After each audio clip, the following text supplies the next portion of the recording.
The Senate chamber was silent. Too silent.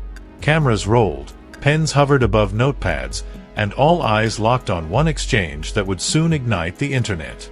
What began as a calm hearing about gun violence policy quickly turned into a brutal political cross-examination. Senator Josh Hawley leaned forward, papers in hand, ready to expose what he called a shocking contradiction at the heart of America's gun debate.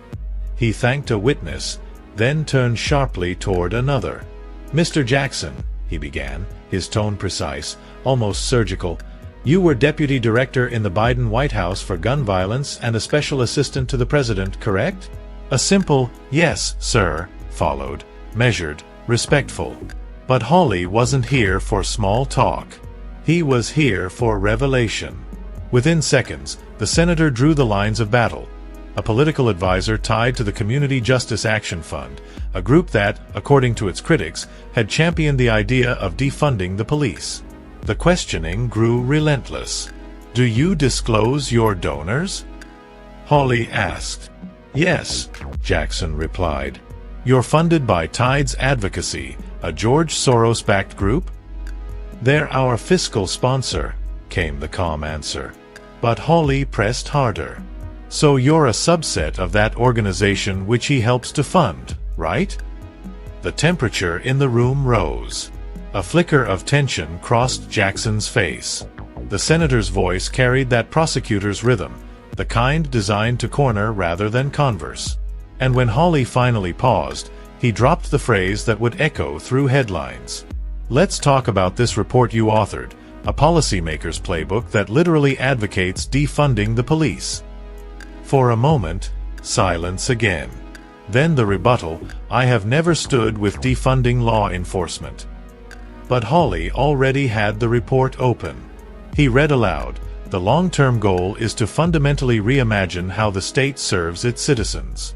Police departments traumatize residents through a destructive cycle of racist over-policing. The answer is not to add more money to police budgets." His voice sharpened. "Why is denying policing to the most vulnerable communities a solution, Mr. Jackson?" Viewers watching later online could almost feel the weight shift. One man attacking, the other defending, both clinging to their definitions of truth. Jackson tried to reframe. "What you see me advocate for is a comprehensive approach to reducing violence." But the senator cut in, dismissing it as spin. "Comprehensive approaches," he repeated, almost mocking the phrase. "That's the new term for defund." And here, the story transformed. What was once policy discussion became a culture war confrontation.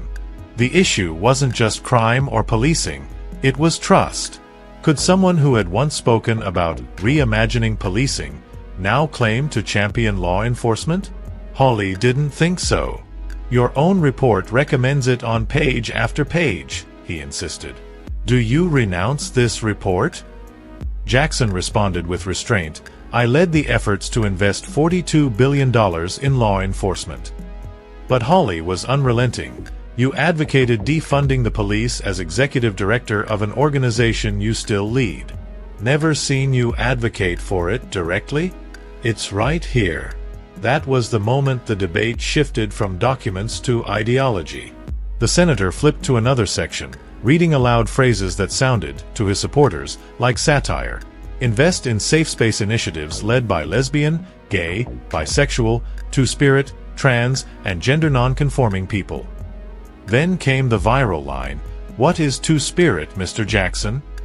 A pause, then the hesitant reply, "Well, I'm not exactly sure." Hawley seized it instantly. "You say don't fund the police but fund safe spaces for two-spirit individuals. What is that?" The narrator in us can almost hear the collective gasp across social media. A single obscure phrase had now become ammunition in the biggest political argument of the year. Commentators would later say this was more than a debate. It was a clash of worlds. Traditionalism versus progressivism, order versus reform, law versus language. Jackson attempted to explain. He insisted the real focus was on violence intervention workers, not identity politics. But by then, the sound bite had escaped the room. Hawley leaned back, delivering his verdict. "No, sir. You're looking at someone reading your own words. You don't have solutions. You want to invest in gobbledygook and take away money from police officers who actually keep our communities safe." For a brief second, the witness dropped his calm facade. His voice rose, raw and emotional. "We reduced homicides by 31%. And as someone who's been shot and nearly killed, I take offense that you'd think I won't answer." That line landed differently. Even Hawley paused. For the first time, the audience saw not a bureaucrat, but a survivor, a man whose body carried the proof of America's violence crisis. Yet the senator's face remained stone. "Your policies are absurd," he said, coldly. "Absurd." The chairman's gavel broke the silence. The confrontation was over, but its echo had only begun. Within hours, clips of the exchange spread like wildfire. Headlines screamed, "All hell breaks loose in Senate hearing." TikToks looped the word Two-Spirit 1,000 times over. On Twitter, one camp hailed Hawley as a truth-teller exposing hypocrisy. The other called his questioning cruel, dismissive, even performative. Both sides agreed on one thing: they couldn't look away. In commentary videos and podcasts, analysts dissected every second. Some said Hawley's interrogation was a masterclass in political theater, a controlled explosion of outrage. Others argued that Jackson, despite his stumbles, represented a new generation of policy thinkers trying to balance reform and realism. And in the background, ordinary Americans, scrolling between hashtags like #defundDebate, #Hawley vs. Jackson, and #Two-Spirit, were left asking the same question: who actually has the answers? By nightfall, millions had watched the clip. The hearing had transformed into a morality play about power, perception, and the cost of conviction. Was it hypocrisy that Hawley exposed, or merely the complexity of change caught in the glare of politics? The voiceover slows, reflective now. "In today's America," it says, "every exchange is a battlefield. Every quote can crown a hero or create a villain. One man's defender of justice becomes another's agent of chaos." Yet behind all the shouting lies the same haunting truth. People are dying, families are mourning, and the search for safety continues. As the screen fades to the committee seal, the narrator delivers the closing line. Maybe the real question isn't who won this confrontation, but whether either side truly listened. Because between accusation and defense, between ideology and identity, lies the silence where real solutions wait to be heard.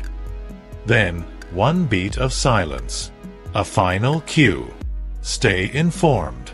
Stay questioning. And never stop looking past the headlines.